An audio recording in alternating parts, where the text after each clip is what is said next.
Hi, this is the Joe Wallace Show, and tonight's guest is a good friend of mine who is also an attorney, Abraham Hoshander. Abraham, tell us a little bit about your background. You're an attorney, you're practicing in New York? Yes, Joe, as a matter of fact, I am.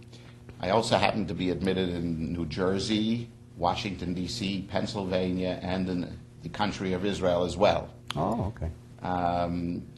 What I do is primarily, the largest portion of my practice involves real estate, transactional, as well as foreclosure litigation. Okay. We prosecute foreclosures as well as defend against foreclosure actions. Great. I had done that from the beginning of my practice when I had first started out after law school, and that has been the substantial area of law that I have been involved in since. Great. And one of the big problems with people in foreclosure is they miss their payments, and eventually the bank stops accepting their payments, and then the bank goes into court in New York State.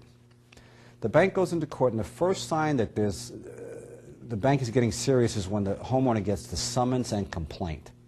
And so many people, they ignore that summons and complaint, but that causes a lot of problems. Well, let's be very clear.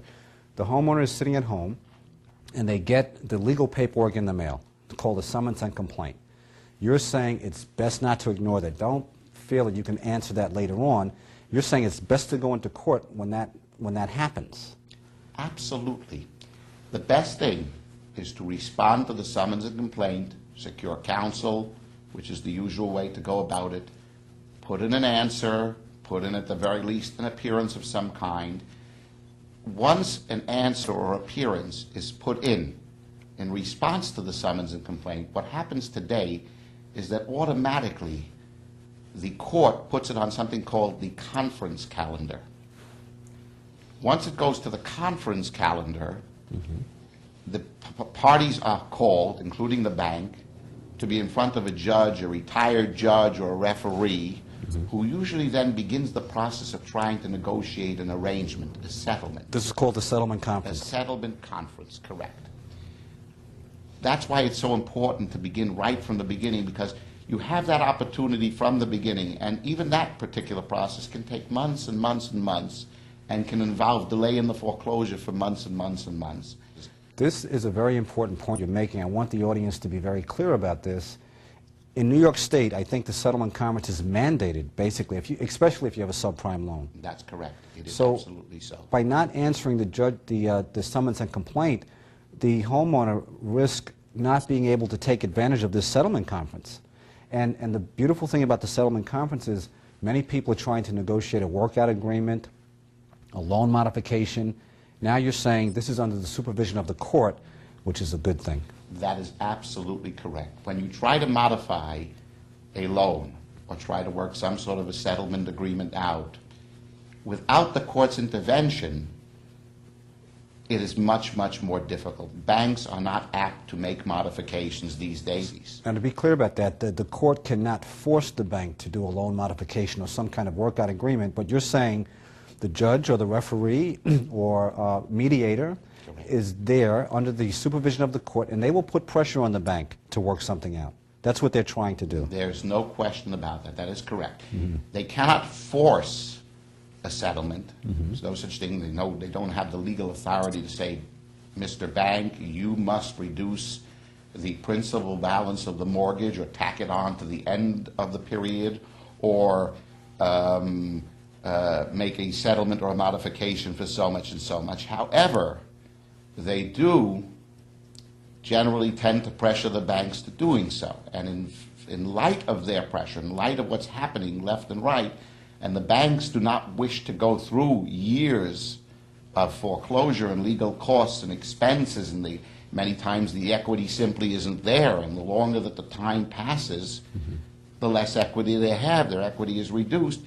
They would prefer to settle. Okay. And this is an option given to them. And in fact, the banks actually save face when they're doing it under the guise of the court.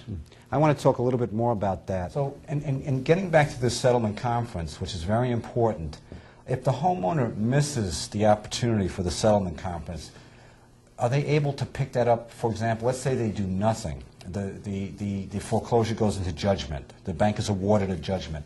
can they still take advantage of the settlement conference after that? The settlement conference, after a judgment is already awarded, is a debt issue. Okay. At that point, it's too late for a settlement conference. I'm not saying that it's too late to try to do an order to show cause, to try to work out a settlement, to try to go before, do something with the bank or try to do something in court. But that court settlement conference is generally something that's initiated from the beginning, and it is in response to the summons and complaint. And it is an absolute necessity. So, again, I strongly urge all of my clients to respond immediately to a summons and complaint in foreclosure, and not to wait. And I wonder why it's such a big deal for homeowners. I mean, they know that they have this legal action going against them. I guess people feel it's going to be expensive. I guess they feel that if they stick it under the rug and ignore it, that the problem will go away. But you're here to say that it's very important when you get that summons and complaint to take some kind of action. Is it very involved? I mean, what does a person have to come in to see a lawyer? I mean, what do they? It's not at all an involved process. In some cases, you may have bona fide or good faith defenses to the action, which is something that your lawyer or analyst would go through, whether it involves robo-signing of some of the newer defenses, or whether it involves various assignments to entities such as MERS, Mortgage Electronics Registration System. There are a lot of various defenses involved. And of course, there are many cases where there are no what you call bona fide defenses. Yet just the fact that you respond and you put in an answer initiates the procedure of a settlement conference. In addition to that, if you don't put in an answer, the foreclosure will proceed on what's known as an ex parte basis. In other words, the bank will proceed with an order to appoint a referee to compute these sums due. It will proceed, and it will usually proceed slightly more rapidly than it would go otherwise, because then the bank has to move for summary judgment. What you're doing is, by answering, is you're putting the bank to test. You're putting them the onus of proving their case, of making their case for foreclosure on the bank, and you're even adding the expense onto them of going through additional legal hassle and legal work. And frankly, with the attorney, if you go to a reasonable attorney who knows what he's doing, it's not an enormous amount of work, nor is it a great expense, at least at the very onset, to put in an answer just to begin the process. And what you're saying is very important, because if the homeowner does not go into court to challenge the bank gets everything they want from the court. That is correct. The bank will proceed, again, ex parte, which means one-sided, one party, without any responses, without challenge. It will go forward and do whatever it has to do to continue with the foreclosure. And again, as I stated earlier, and I think this is very critical for people to remember, is that there's no guarantee that you will be able to open up this foreclosure at the end. Okay, so now we're talking about the case is moving along. The homeowner has not come into court. Now the bank is in court, and they're asking the court for various things to proceed with the foreclosure case. At some point, the bank will be awarded a judgment. And I always use the example, many people understand this example, everyone has gone into court to fight a traffic ticket. And when you go in to fight the traffic ticket, if that ticket is in judgment, you no longer have any rights. The ticket will not be dismissed. You have nothing. You can't, if you go in before the judgment, though, if you have a good defense, you can get the ticket dismissed. But after judgment, even if you had a good defense, they don't want to hear it. And it's the same way with the foreclosure process, I would imagine. Not quite. Primarily so. I wouldn't exactly use the traffic ticket as the prime example, because, as you said, the traffic ticket, once it's in judgment, it's in judgment. The only possibility would start an appellate division appeal, and that's obviously not worth it in those kind of cases. Right. A foreclosure, technically, before the hammer falls, so to speak, before the auction is complete, you can conceivably attempt to open it up. However, again, then you're dealing with extreme difficulty, much greater expense, okay, and a much greater chance of not being able to be successful at that, because at that point the judge is going to turn around in many instances and say, where were you all along? Yeah, we hear that a lot. Why didn't you respond to this? I have affidavits of service showing that they served you.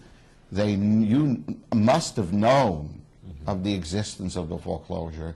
You yourself stated in the letter that, or stated that at a certain point you found out about the foreclosure. Where have you been? And that's at a point where judges are already not anywhere near as sympathetic to a homeowner that suddenly finds himself in foreclosure and responds at the outset. So you lose a lot of your good faith with the court by not responding early. Your case goes into judgment where you lose a lot of your defenses. A lot of your defenses are waived once you go into judgment. And so the clear point is to answer that summons complaint. Right. One thing I want to say about you, Abe, I've seen Abraham in court many times, and I can tell you he's got away with the judges. For some reason, Abraham, I don't want to, jinx you or anything, because you have to still go before these judges, but Abraham has a special touch with the judges. I've seen him many times arguing before the judges. They like him. I don't know, but I I appreciate the compliment, Joe. But getting back to the critical point again, is you also mentioned something about waiving defenses, and it's true, because once summary judgment is granted, okay, or once actually it's not summary judgment, once the procedure has gone beyond a certain point and you have not responded, it is deemed an automatic waiver. So even if you throw those defenses in many cases, those defenses will just be dismissed instantaneously. Whereas had you responded from the beginning, they would not have been dismissed instantaneously. The bank would be put to the test of proving its case at that point. Then those defenses would be strong defenses, and then there are many strong defenses nowadays to foreclosures. Now, you mentioned a few of the defenses. There's the fact that we're going to talk about these things in another show. Today, we're just talking about the basics. But I just want to mention some of the defenses, or bring them into the light a little bit. For example, if these mortgages have, if you look on your mortgage paperwork, and if it's been assigned, right away you have a defense that can only be used, once again, primarily before judgment. So it's in the homeowner's best interest to get the lawyer and go into court. If you can't afford a lawyer, go in on your own. There's all kind of legal aid services, but do something. Don't sit and do nothing. Correct, but let's be exactly accurate in our language. Let's not say you have a defense. You may very well have a defense. That's true. I stand corrected. Depending on the nature of the assignment, an assignment defense also involves who is the assignor, who is the assignee, whether the assignment was validly passed on. Assignment has to be actually given. The dates on the assignment documentation, whether the entity whether the person who signed the assignment had the legal right to do so. And that's an interesting topic. Correct. That's for something for the future. We'll devote a whole show to that, but you're talking about the robo-signing controversy. Correct. Give a little bit about that. Just a well, this is a recent controversy that has come to the forefront in foreclosure issues. What has happened is that you have had banks that have issued assignments. The assignments are always signed by a particular individual. What do you mean by an assignment? An assignment means when I hold a mortgage, for example, I'm the owner. Homeowner took out the mortgage with Bank A. With Bank A. Bank A went ahead, has a mortgage for $100,000 on the home, sold the mortgage to Bank B. And that's called an assignment. That's called an assignment, and then assigned the mortgage. Now Bank B is the owner and holder of the mortgage. Okay? Now, in order to do so, Bank A needs to execute a formal assignment document. And it has to actually transfer the assignment document in addition to that. And all of it has to be absolutely correct in compliance with the law. Correct and compliance with the law, every single detail. It's very critical.